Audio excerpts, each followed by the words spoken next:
Praise the Lord. सबको जय मसीह की। कैसे हैं आप लोग? परमेश्वर ने आज का दिन दिए, परमेश्वर को बहुत बहुत धन्यवाद देते हैं। वचन के लिए प्रार्थना करेंगे। महान अनुग्रहकारी पिता परमेश्वर, प्रत्येक जन को आपके हाथों में सौंपता हूँ। सबसे महिमा ले। वचन पढ़ते हैं, गहरी बातें बताएं, आपकी महिमा हो। सारा गौरव आदर महिमा आपको देते हैं। उद्धार करता यीशु मसीह के नाम से मांगते हैं, आमीन। वचन पढ़ेंगे जकरहा 7 अध्याय 1 पद से 7 पद तक।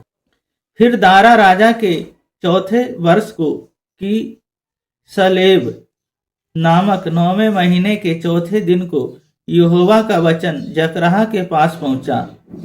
बेतेल वासियों ने सारे शेर रेगे मिलके को इसलिए भेजा था कि यहोवा से विनती करे और सेनाओं के यहोवा के भवन के याजक से और भविष्यद्वक्ताओं से भी यह पूछे, क्या हम उपवास करके रोना चाहिए, जैसे कि कितने वर्ष से हम 5वें महीने में करते आए हैं।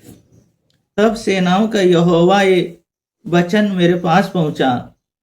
सब साधारण लोगों से और याजकों से कहे कि जब इन 70 वर्ष के बीच 5वें और 7वें महीने में उपवास और विलाप करते थे, तब क्या तुम सचमुच में मेरे ही लिए उपवास करते थे? जब तुम खाते पीते हो तो क्या तुम अपने ही लिए नहीं खाते और क्या अपने ही लिए नहीं पीते हो?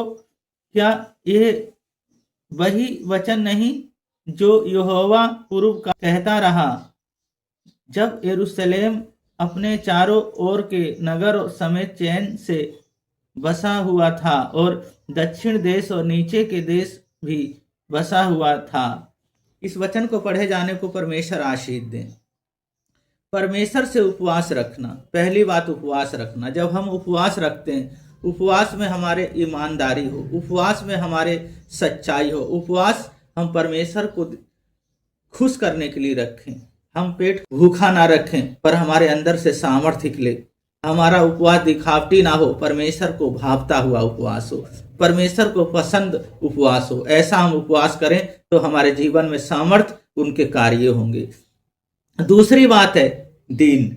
हम दीन बन जाएं और दीनता के साथ, नम्रता के साथ जब उपवास करते हैं, हमारे उपवास में परमेश्वर का सामर्थ्य आएगा। हमारे उपवास में परमेश्वर के कार्य होंगे। जब हम दीन बन जाते हैं, जब हम छोटा बन जाते हैं, जब हम नम्र बन जाते हैं, तो यीशु मसीह जी परमेश्वर हमारे जीवन में कार्य करते हैं और हमेशा हमें बढ़ाते हैं।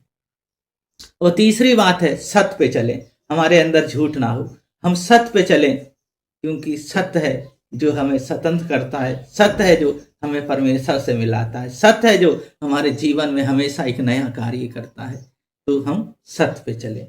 सत्य हमारे जीवन में है तो हम परमेश्वर के साथ हैं, सत्य हमारे जीवन में नहीं तो हम परमेश्वर के साथ नहीं। इसलिए हमें सत्य पे चलना है। पहली बात है उपवास। उपवास ईमानदारी से रखना है। दूसरी बात है दीन। हमें दीनता के साथ उपवास करना है, हमें दीन होकर उपवास करना है। तीसरी बात है हमें सत्य के साथ उपवास करना है। यही है परमेश्वर का उपवास, यही है परमेश्वर से प्रार्थना करना, यही है परमेश्वर की महिमा करना। प्रार्थना करेंगे। महान अनुग्रहकारी पिता परमेश्वर, भाई बहनों को, बच्चों को, प्रत्येक जन को आपके हाथों में, आपके लहू में ढकता हूँ। जब उपवास प्रार्थना करते हैं तो आपकी सामर्थ्य में बढ़ते जाएं, आपका आनंद आ जाए। प्रभु जी जो बीमार हैं आज चंगे होने पाए। प्रभु जी पढ़ाई लिखाई में आप सहायता मदद करें। प्रभु जी आगे जो इनका भविष्य है आपके हाथों में सौंपता हूँ। प्रभु जी एक परिवार एकता में रहने पाए, परिवार प्रभु जी एक दूसरे की बात मानने वाले होने पाए और परिवार में प्रभु जी आपका बहुत बड़ा कार्य होने पाए। जो बेड पे हैं यीशु मसीह वो चलने फिरने पाए। जिनके बच्चे नहीं, जिनके कोख बंद है, उनकी कोख खोले और प्रभु जी उनके बच्चे हों। प्रभु जी जिनका मैरिज होना है, प्रभु जी अच्छा पार्टनर दे। जिनका कोर्ट केस है इनके पक्ष में आने पाए और जीतने पाए और आपकी महिमा प्रत्येक जीवन से होने पाए। प्रभु जी बड़े बड़े कार्य आप करें। पिता पुत्र और पवित्र आत्मा के नाम पे आशीषित करते हैं। सारा गौरव आदर महिमा आपको देते हैं। उद्धार करता यीशु मसीह के नाम से मांगते हैं, आमीन। परमेश्वर के वचन में बने रहें, परमेश्वर की महिमा करते रहें। परमेश्वर आप लोगों को बहुत बहुत आशीष करें, बलेस करें। सबको जय मसीह की।